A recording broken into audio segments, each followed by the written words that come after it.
Herzliches Willkommen zu der nächsten und letzten Veranstaltung dieser Konferenz zum 35. Jubiläum des Schengener Abkommens. Wir werden über Vision sprechen, nämlich Herr Arendt, der Deutsche-Französische Parlamentarische Versammlung, Herr Theiss, Staatssekretär für Europa des Saarlandes, Frau Lalumière, die ehemalige Ministerin, die den Schengener Vertrag unterschrieben hat, und Daniel Hamesh des AEG Europe werden uns die Vision von Europa beschildern. Daniel Hamesh, vous êtes le président de l'association étudiante européenne AEG. Quel rôle les jeunes devraient-ils jouer dans ce plan ou dans cet avenir de l'Europe? Alors, comment peuvent-ils aider pour y arriver? Eh bien, je pense, une des choses que j'ai remarquées, c'est que partout sur le continent, les jeunes ont une opinion assez forte sur la façon dont ils veulent que l'Europe ressemble. Et cela dépend aussi de nous-mêmes pour faire passer ce message. Et c'est quelque chose où les ONG de jeunesse peuvent jouer un très grand rôle pour s'assurer que toutes ces opinions, formées par des discussions engageantes, soient entendues par des personnes actuellement au pouvoir. Et nous devons aussi nous assurer que les jeunes se tournent vers l'avenir et qu'ils soient entendus, et je pense, de ce que j'ai pu voir, qu'il s'agit vraiment de collaboration. Mais il s'agit aussi de veiller à ne pas rester coincés dans nos visions nationalistes des choses. Et où je vois encore beaucoup de potentiel d'amélioration. C'est dans l'établissement d'une véritable source d'information européenne pour s'assurer que les discussions et les dialogues soient neutres et pas complètement motivés et biaisés par l'intérêt d'un pays spécifique.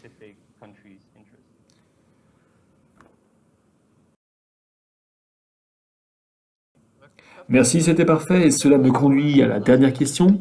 Il y a plusieurs sujets sur lesquels vous travaillez, donc ce n'est pas seulement la frontière ou la situation sanitaire en ce moment, c'est l'actu, c'est sûr, mais il y a aussi le New Green Deal qui est lancé par la Commission européenne et dont vous, en tant que président de l'Assemblée parlementaire franco-allemande, vous êtes responsable avec votre homologue de créer une sorte de groupe qui va poser ou qui va préparer des interventions, des idées pour continuer avec cette idée-là. Pouvez-vous un peu expliquer ce fait? Alors, au sein de l'Assemblée parlementaire franco-allemande ont été constitués un certain nombre de groupes. Aujourd'hui, il y en a 3. Il y en a un sur l'innovation de rupture intelligence artificielle. Il y en a un sur un code des affaires franco-allemand. Et il y en a un qui doit réfléchir sur le Green Deal européen et qui, de notre côté, sera piloté par Alexandre Holroyd, qui est en charge d'un rapport sur cette thématique auprès du Premier ministre français. Pourquoi? Nous avons très souvent, d'ailleurs avec mon ami Roland Theiss, nous avons ce genre de discussion également, parlé de zones économiques communes sur notre frontière. Et nous avons tous les deux, je pense, nous partageons ce rêve d'arriver à faire ici un Atanor de l'Europe avec des convergences transversales. Pourquoi le Green Deal est important là-dedans? Parce que les pensées ont évolué. Ma pensée aujourd'hui, elle est de dire que le développement durable, qui n'est pas seulement la lutte contre les changements climatiques ou la protection de la biodiversité ou l'écologie, le développement durable, pour moi, se définit dans ce que l'on appelle les 17 objectifs de développement durable onusiens. Et pour moi, ces 17 objectifs de développement durable onusiens qui vont depuis la gestion de l'eau à l'égalité homme-femme, à l'intégration de l'individu dans son entreprise, sont des facteurs de croissance, sont générateurs de croissance et pas de décroissance, comme beaucoup veulent le dire. Dans ce sens-là, que avec Andreas Jung, mon homologue, nous avons changé aujourd'hui. Nous ne parlons plus de gemeinsamen Wirtschaftsraum, nous parlons de Gemeinschaften nachhaltigen Wirtschaftsraum. Nous parlons d'espace économique durable commun. Je crois que l'Europe nous a fourni la paix, qui est indispensable au progrès de l'humanité dans les temps à venir, et le respect des objectifs de développement durable nous garantira une planète, parce que sans planète et sans paix, il n'y a pas d'avenir pour l'humanité. Encore une question.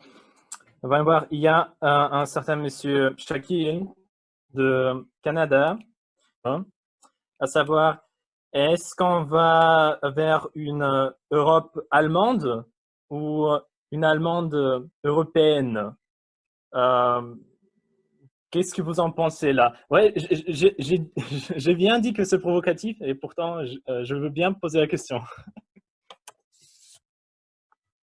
Je dois répondre ou je laisse Roland répondre? Oui, je peux répondre si tu veux. Je pense que l'histoire a montré que les deux ne marchaient plus, ne marchent pas. Une Europe allemande, l'histoire est très claire, n'était jamais bonne ni pour l'Allemagne ni pour l'Europe, et l'inverse est vrai aussi. Je veux vous dire une chose, je pense que le tandem franco-allemand a une très lourde responsabilité d'intégrer les différences qui existent en Europe et qui sont toujours là, qui persistent. L'Europe est diverse.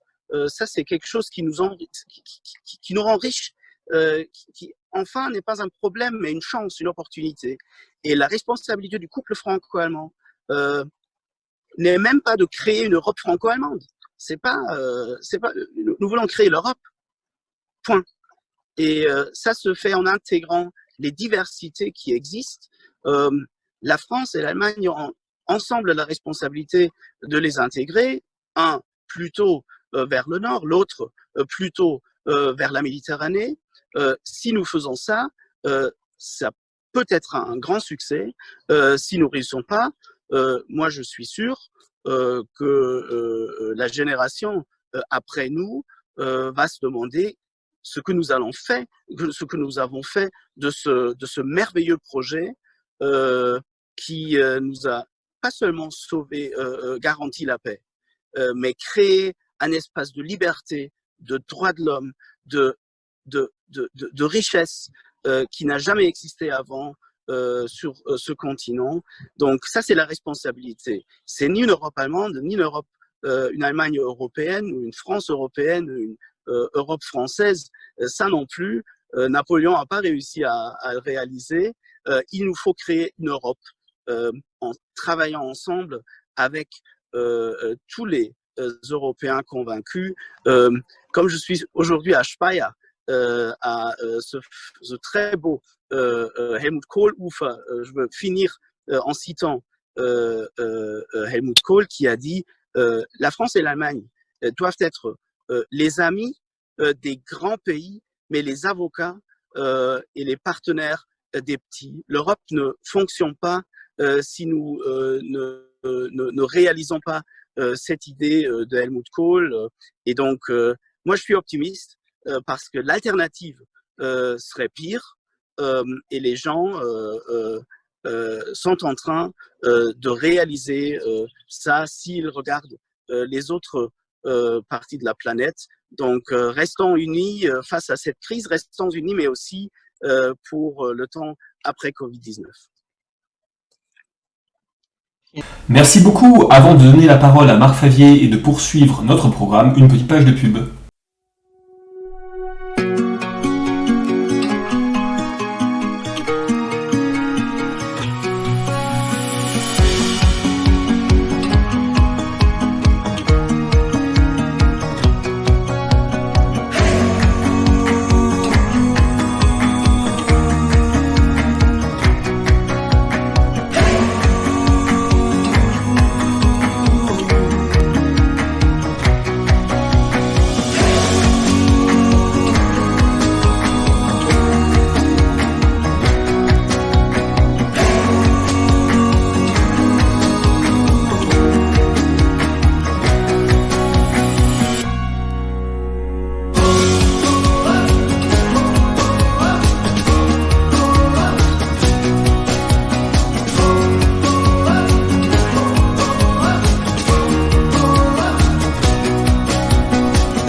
Wir werden dann eine weitere Berichtserfahrung von Catherine Lalumière sehen über ihre Vision von Europa und sie wird auch erklären, warum das Materialismus in Europa dann nicht gut ist, warum wir sollen dann nicht mehr nur an Materialismus denken.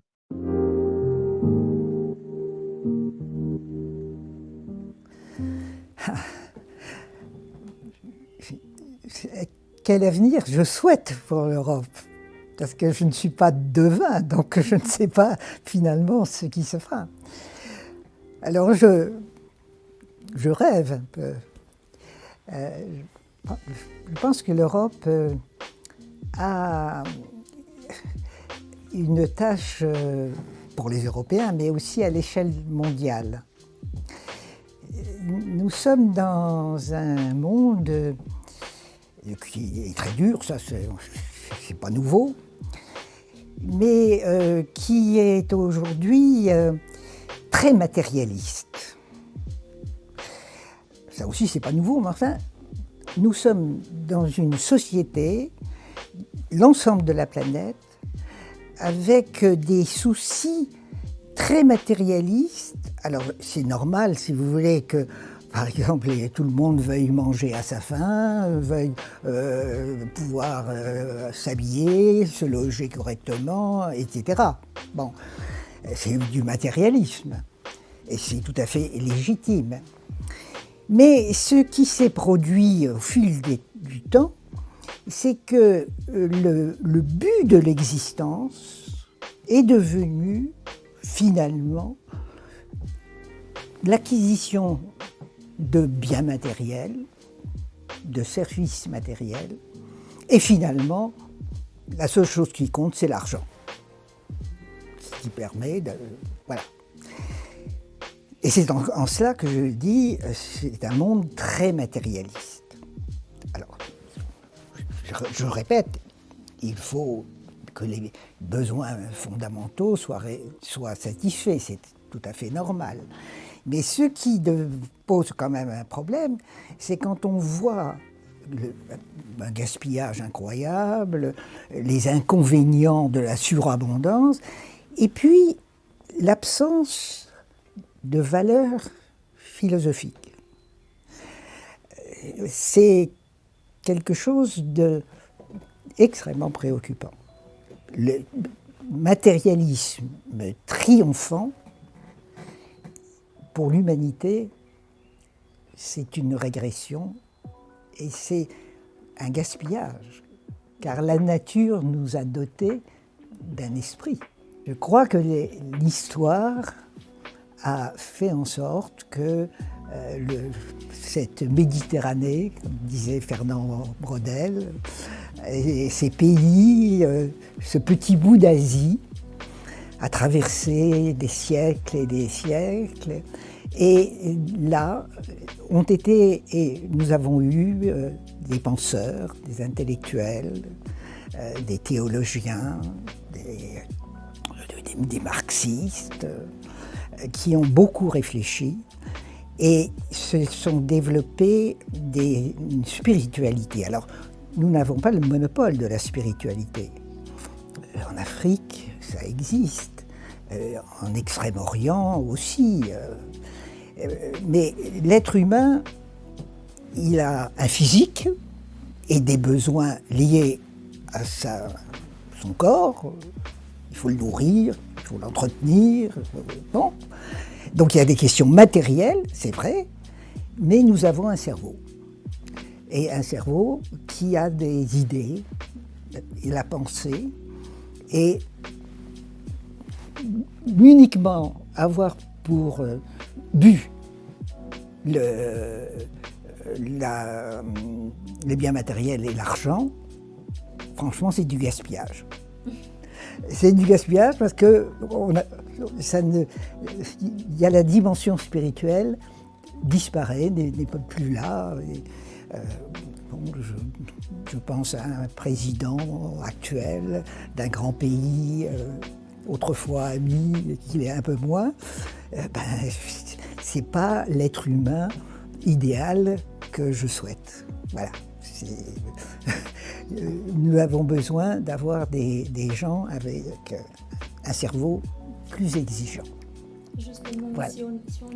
Et l'Europe a une responsabilité de ce point de vue-là, parce que, je répète, elle n'a pas le monopole de la spiritualité, mais elle a un certain nombre d'expériences qui font qu'elle peut, j'espère, contrebalancer cette pensée matérialiste qui a dominé depuis pas mal de temps, je dirais au moins une cinquantaine d'années, peut-être davantage, et c'est devenu insupportable, intolérable, et à certains moments on se dit d'ailleurs mais ils vont détruire la planète, et c'est complètement fou.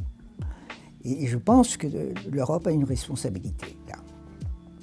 Justement, dans le contexte actuel, avec la crise sanitaire qu'on traverse, on a vu que cette partie matérielle est très importante parce qu'il y a eu cette guerre logistique, entre guillemets, même entre les pays européens et du monde. On a eu aussi de l'entraide et de la solidarité. Quelles réponses pensez-vous que sont nécessaires pour l'Europe de demain, justement, pour faire face à ce type de situation, si jamais on en aura d'autres? Non, mais loin de moi l'idée qu'il faille abandonner le terrain matérialiste. Et par exemple, vous citez les mésaventures que l'on a eues au début de la pandémie, quand on s'est aperçu qu'on n'avait pas les masques, par exemple, nécessaires. Bon, c'est évident que c'était très imprudent de laisser le fournisseur uniquement en Extrême-Orient, rien que le temps pour acheminer ces produits dont on avait besoin pour notre santé, c'était très imprévoyant. Donc il est nécessaire que nous résolvions nous-mêmes et sur notre territoire un certain nombre de choses. Bon. Alors, il ne faut pas non plus vouloir tout fabriquer nous-mêmes, il faut équilibrer tout ça. Loin de moi l'idée que les questions matérielles, il ne faut pas s'en occuper. Il faut s'en occuper le plus intelligemment possible, le plus efficacement possible. Mais dans la société, il n'y a pas que ces questions matérielles. Et c'est en cela que je dis l'avenir de la planète, l'avenir de l'humanité, doit reposer sur une gestion intelligente des questions matérielles, mais aussi sur des valeurs. Et ne serait-ce que le partage de la richesse. Et là, on est dans le domaine social, mais c'est aussi des valeurs sociales. Le déséquilibre trop important dans le partage de la richesse, c'est un facteur de conflit, inévitablement. Et pas tout de suite, mais au bout d'un certain temps. Donc, je crois profondément que l'humanité doit essayer de gérer intelligemment les questions matérielles. Loin de moi l'idée qu'on ait des purs esprits. Il faut que ces questions matérielles soient bien gérées, mais avec une dimension spirituelle très importante. Nous ne sommes pas des bêtes. Nous sommes... là aussi, je cite François Mitterrand, les choses de l'esprit. Nous avons un cerveau et il faut s'en servir. Merci beaucoup. Mais c'est peut-être le rôle de l'Europe dans les années futures. Car nous sortons d'une période où le matérialisme a contaminé l'ensemble de la planète. Et ça, c'est quand même terriblement dangereux. Vielen Dank, Frau Lalumière und das Maison de l'Europe in Paris. Wir werden jetzt die Konferenz beschließen. Erstmal, ich möchte mich bedanken an alle Leute, die an dieser Konferenz teilgenommen haben.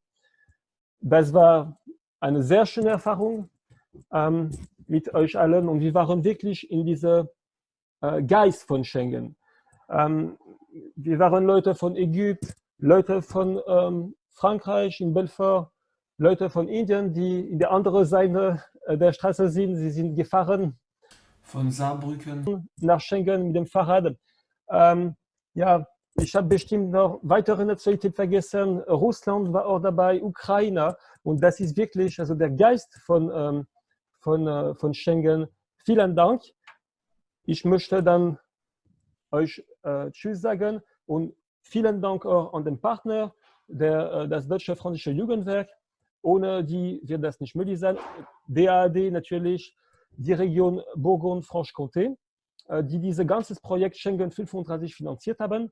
Vielen Dank natürlich an dem Zentrum, wo wir gesetzt haben. Also ihr könnt das nicht sehen, aber das ist ziemlich toll, Wabu, gerade. Wir haben in der Schnelle die Internetverbindung versucht wieder zu kriegen. Ja, also vielen Dank an alle, an die Übersetzer natürlich, ja, UTBM Produktion und alle. Ich habe bestimmt noch Leute vergessen, aber bitte nicht, also mich verzeihen. Ja. Und natürlich an der Kommunikation. Bye bye. Bleiben Sie noch dran, es folgt eine kurze musische Untermalung von Christian Scheller zum Ausklang.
Bye bye.